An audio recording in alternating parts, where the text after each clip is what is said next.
وہی ہوا جس کا ڈر تھا۔ صہیونی حکومت نے گریٹر اسرائیل کا نقشہ جاری کر دیا ہے۔ مقبوضہ فلسطینی علاقوں کے علاوہ اردن، شام، لبنان اور دیگر عرب ممالک کو بھی صہیونی ریاست کا حصہ دکھایا گیا ہے۔ سعودی عرب، قطر، اردن، یو اے ای کی اسرائیل کے نام نہاد تاریخی صہیونی ریاست کے متنازع نقشے کی شدید الفاظ میں مذمت۔ گریٹر اسرائیل بنے گا۔ حدیث میں خبریں، یہ سارے مسلمان ممالک تمہارے ہاتھ سے نکل جائیں گے مسلمانوں، یہ عراق اور اردن اور یہ اور وہ، یہاں تک کہ ترکی، سعودی عرب کا بھی شمالی حصہ نکل جائے گا۔ البتہ مدینے کا جو ان کا پروگرام ہے اس کو اللہ نہیں پورا ہونے دے گا، مدینے میں داخلے کی ان کو اجازت نہیں ملے گی۔ بہرحال یہ سارا کچھ ہونے والا ہے۔ وہ وقت بھی آنے والا ہے کہ حضور کی ایک حدیث کے مطابق ایک شخص کے 1000 بیٹے ہوں گے تو 999 ختم ہو جائیں گے، ایک بچے گا۔ یہ وقت بھی آنے والا ہے کہ حضور فرماتے ہیں اتنی بڑی جنگ ہوگی، اتنی خوریزی ہوگی کہ پوری زمین اٹھ جائے گی لاشوں سے۔ تو پرندہ جو ہے، کوئی ایک تو پرندے ہوتے ہیں کہ جو مردار خور ہے، گدھ ہے، وہ تو بڑی خوشی سے اتریں گے، تناول فرمائیں گے لاشوں کو۔ اسی طریقے سے کوے ہیں، چیلے ہیں، لیکن جو نفاست پسند پرندے ہیں وہ لاش کے اوپر اترنا نہیں چاہتے۔ تو ایک پرندہ اڑتا چلا جائے گا، اسے کہیں زمین پر اترنے کی جگہ نہیں ملے گی، لاشیں ہی لاشیں ہوں گی، یہاں تک کہ وہ تھک ہار کر اس کی جو ہے پر جواب دے جائیں گے، گرے گا تو لاش پر گرے گا۔ یہ وقت آنے والا، اور یہ یہودیوں کے ہاتھوں، یا یہودیوں کے جو سپورٹرز ہیں اس وقت، جو ان کے ہاتھ میں آلہ کار ہے، ان کے ہاتھوں آنا ہے۔ میرے نزدیک اس کام کے لیے اس ملعون قوم کو، کہ جو حضرت عیسیٰ کے زمانے سے ملعون ہو چکی ہے، اس کو باقی رکھا گیا ہے، اسے یہ موقع دیا گیا ہے۔ اس نے اسرائیل بنا لیا ہے۔ تقریباً 2000 سال کے بعد وہ دوبارہ آ کر آباد ہوئے اس سرزمین میں جہاں سے نکال دیے گئے تھے 70 عیسوی کے اندر۔ یہ سارا کچھ کیوں ہو رہا ہے؟ ان کا یہ استثناء کیوں کیا گیا؟ یہ بڑی تلخ بات ہے، یہ یاد کر لیجیے۔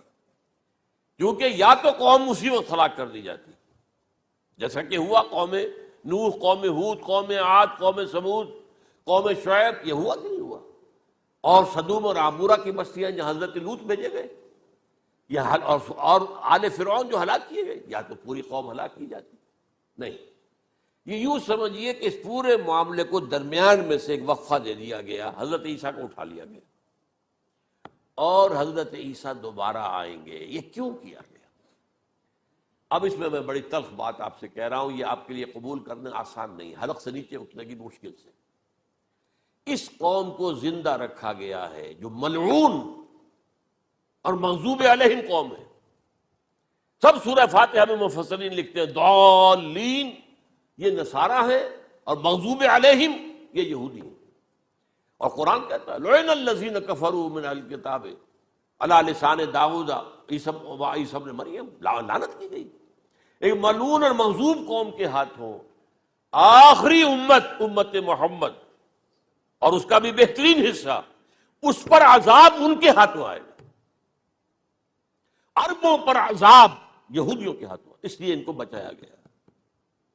یہ میں نے کئی دفعہ واقعہ سنایا، مولانا اسلائی صاحب بتایا کرتے تھے، کیونکہ وہ راجپوت تھے، یو پی کے راجپوت، مشرقی حصے کے، کہ ہمارے ہاں کوئی نوجوان اگر کوئی بڑی گری ہوئی حرکت کرتا تھا تو اس کے سر پر چمار کے ذریعے، چمار کے ہاتھوں جوتا لگوایا جاتا تھا۔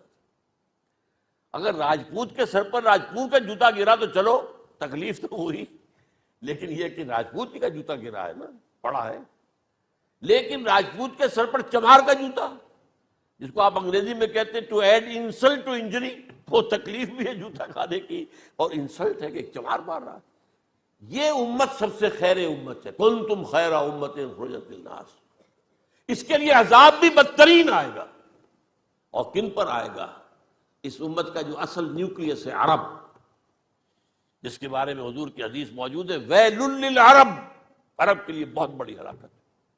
اور آج ہماری نظر میں آ رہا ہے وہ ملعون اور مغضوب علیہم قوم، ان کے سینے کے اندر خنجر کی طرح بھونکی گئی ہے، اور 30 کروڑ کے قریب عرب بے حمیتی، بے غیرتی، بزدلی، کمزوری، ذلت، مسکرت کی مثال بنے ہوئے۔ کوئی بول سکتا ہے اس اسرائیل کے خلاف؟ کوئی بول سکتا ہے؟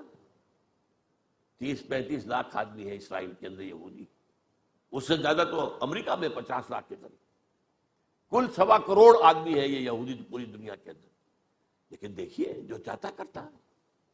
جب چاہا اس نے عراق کے ایٹمک انسٹالیشن کو تباہ کر دیا، اور سعودی عرب کی فضا میں اس کو فیول کا کیا ہے انہوں نے، دوبارہ ری فیولنگ جو ہوئی ہے ان کے جہازوں کی، وہ سعودی عرب کی فضا میں ہوئی.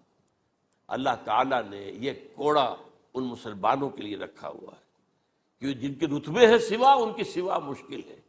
جتنا اونچا مقام اللہ نے دیا عربوں کو، ان میں حضور کو اٹھایا، ان کی زبان میں اپنا آخری کلام نازل کیا، تو ان کی ذمہ داری بھی بہت ہے. جن کے رتبے ہیں سوا، ان کی سوا مشکل ہے.